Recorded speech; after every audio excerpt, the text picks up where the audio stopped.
পুজোর সময় তো ওই করতো, আমাকে জামা কাপড় কিনতে নিয়ে গিয়ে একটা দোকানে ঢুকিয়ে দুটো জামা দেখেই বলতো এই তো হয়ে গেছে নিয়ে নাও নিয়ে নাও।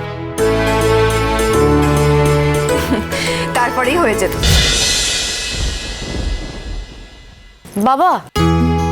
হ্যাঁ বল মা। শোনো, বলছি আজকে কিন্তু তোমাকে ছুটি নিতে হবে।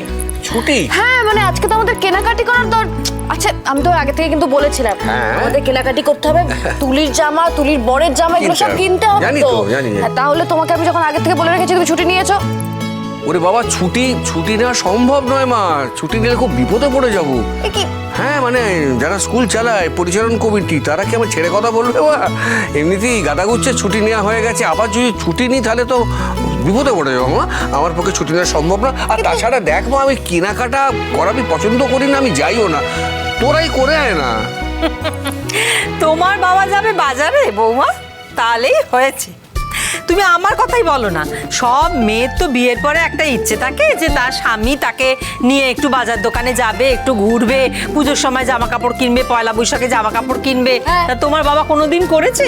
ওই সারাটা জীবন শুধু স্কুল মাস্টারি করেছে আর বইয়ের ভেতর মুখ গুঁজে বসে আছে আর টিউশনি করে। আরে বাবা, সংসার চালাতে গেলে সেটা তো দরকার আছে গিন্নি, কি কি না। এই যে আমার তো স্বাদ আহ্লাদ বলার জিনিস আছে, মানে ছিল অনেক কাল আগে ছিল, এখন আর নেই, কারণ সেগুলো আমি বিসর্জন দিয়েছি সংসারের দিকে তাকিয়ে। হ্যাঁ এই যে তুমি আমাকে যা যা করতে বলেছো আমি সব মন দিয়ে করেছি। হ্যাঁ করেছি, তুমি আমাকে যা খেতে দিয়েছো দুর্দান্ত রান্না, কিন্তু সেটা বলো। হ্যাঁ দুর্দান্ত রান্নাটা অসাধারণ, কিন্তু সোনামুখ করে আমি যা দিয়েছি সেটাই খেয়েছি তো। সারা জীবন তো ঘাড় গুজে কাজ করে গেছি, করেছি কি করিনি বলো? আচ্ছা ঘাড় গুজে কাজ করেছো, খুব ভালো করেছো, কিন্তু এখন আর তোমাকে ঘাড় গুজে কাজ করতে হবে না। আমি তোমাকে আগে থেকে বলেছিলাম কিনা যে তোমাকে ছুটি নিতে হবে, তাহলে না এখন আমি কোনো কথা শুনবো না, তোমাকে ছুটি নিতে হবে আর আমাদের সঙ্গে যেতে হবে, ব্যাস। বাবাকে নিয়ে গেলে কি হবে জানো? বাবা সেই দোকানের বাইরেই দাঁড়িয়ে থাকবে, দোকানের ভেতরে ঢুকবে না। পুজোর সময় তো ওই করতো, আমাকে জামা কাপড় কিনতে নিয়ে গিয়ে একটা দোকানে ঢুকিয়ে দুটো জামা দেখেই বলতো এই তো হয়ে গেছে নিয়ে নাও নিয়ে নাও। তারপরেই হয়ে যেত। আর আমি তো অন্যান্য দোকানগুলো সব ঘুরে ঘুরে দেখতাম, বাবা কি বলতো যে না আমি বরঞ্চ ঢুকবো না, আমি বরঞ্চ বাইরে দাঁড়াচ্ছি, তুই দেখে নি বলে দোকানের বাইরে বইয়ের স্টলগুলো থাকতো না, ওইখানে গিয়ে বই মুখে করে নিয়ে পড়ে থাকতো। ওই তো ওই করেছে সারা জীবন খালি বইয়ের মধ্যে মুখ গুঁজে বসে থেকেছে, তাতে যে সংসারের কি লাভ হয়েছে সেটা আমি বলতে পারবো না। বাবা বই পড়েছিল বলেই তো আমি ছোটবেলা থেকে বইয়ের পোকা, বই পড়তে ভালোবাসতাম।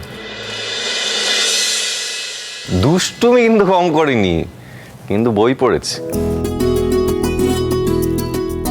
হ্যাঁ সে কথা ঠিক, তুই খুব পড়াশোনা করেছিস। আচ্ছা তুই বলতো, এই যে তুই এত পড়াশোনা করলি, তোর বাবা এত শিক্ষিত, তাতে তোর বোন কি কিছু শিখেছে? হয়তো ঠেলে ঠেলে কোনো রকমের রেজাল্ট করেছে, কেন দাদা বাবাকে দেখে তো কিছু শিখতে পারতো নাকি? জানো বৌমা, তোমার শ্বশুরমশাইয়ের কিন্তু দারুণ রেজাল্ট ছিল, কিন্তু ওই প্রথম বিয়েটাই ওর সব মানে গন্ডগোল করে দিল আর কি।